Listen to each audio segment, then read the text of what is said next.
kicks, elbows, knees. But these are only 6 of the 8 limbs. The kick is a fundamental strike in Muay Thai.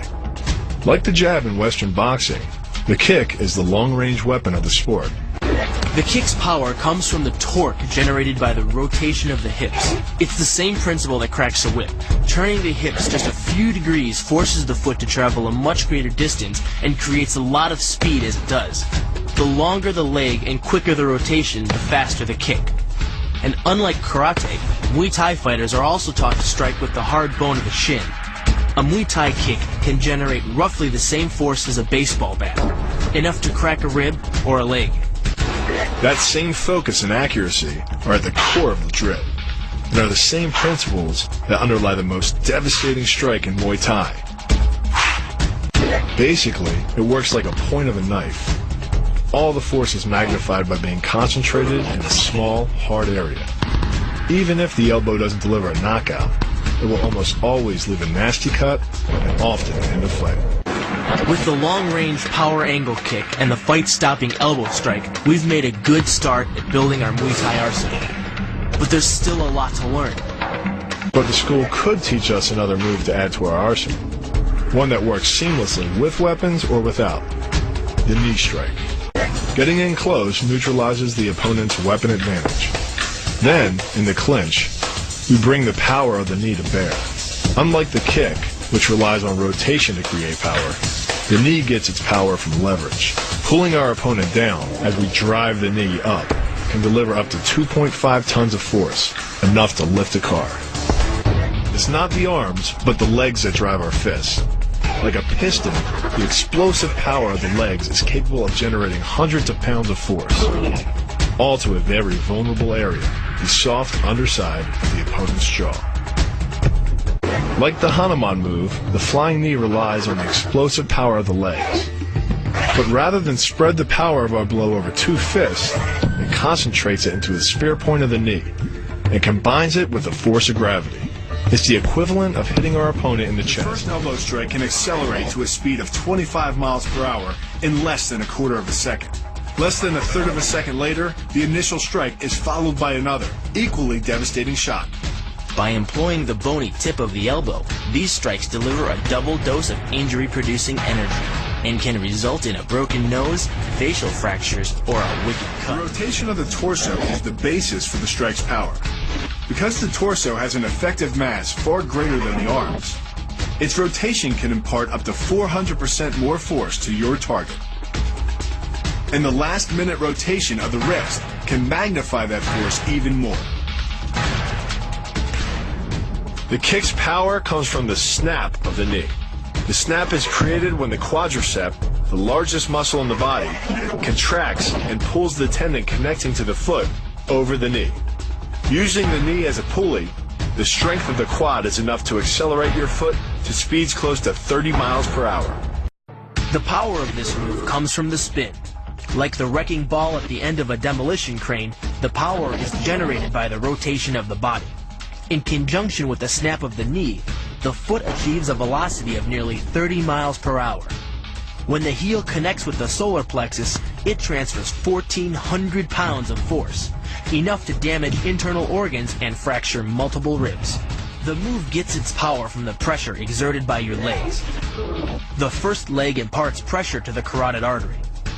The second leg, working in conjunction with your arms, optimizes that pressure, transforming you into a human vice grip.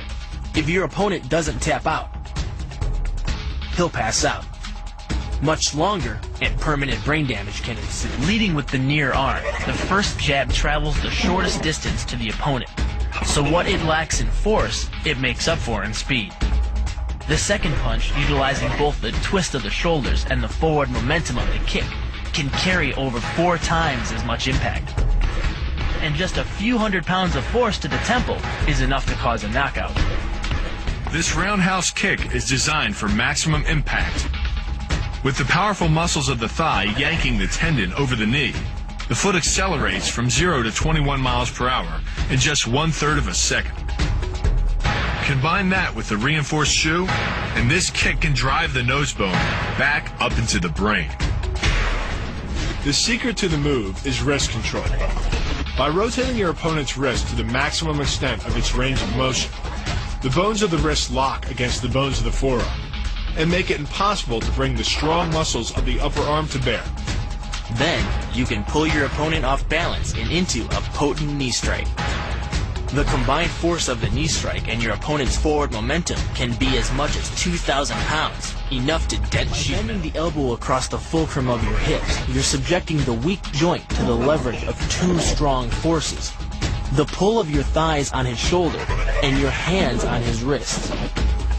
As little as 1,000 pounds of force can be enough to destroy the elbow. The leverage of the armbar can supply much more than that. The power of the takedown is derived from the simple mechanical advantage you hold over your opponent. By wrapping up his striking leg at the upper thigh, you've placed your opponent in what's called conditional stability. If he remains stationary, he could technically maintain his balance indefinitely.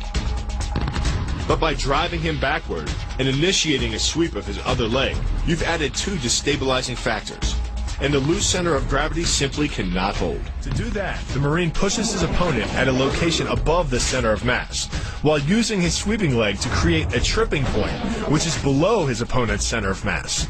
Once the loss of stability has occurred, gravity does the work, and the damage. On the ground and on his back, your opponent is now vulnerable to any number of finishing strikes. Your forearm and biceps apply pressure to your opponent's carotid arteries. Located on either side of the trachea, these two arteries are the only way to get blood to the brain. It can take less pressure than squeezing an orange to stop the flow of blood to the arteries. And with no blood flow, the brain shuts down almost instantly. Fight over. The higher you can lift your opponent in this move, the faster he'll hit the ground. It's not just your force working against him. His acceleration due to gravity can mean his head hits the ground with a 3,500-pound impact. On a hard surface like concrete, this is more than enough to cause a serious brain injury.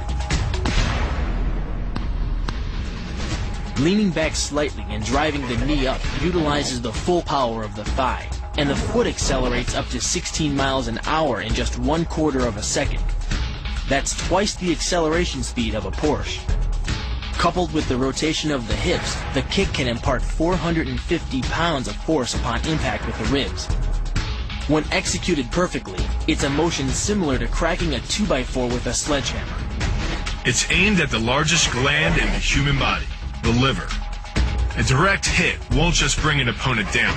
It can rupture the gland, causing severe internal bleeding. But the liver is well protected by the rib cage, so the kick must be accurate to within half an inch.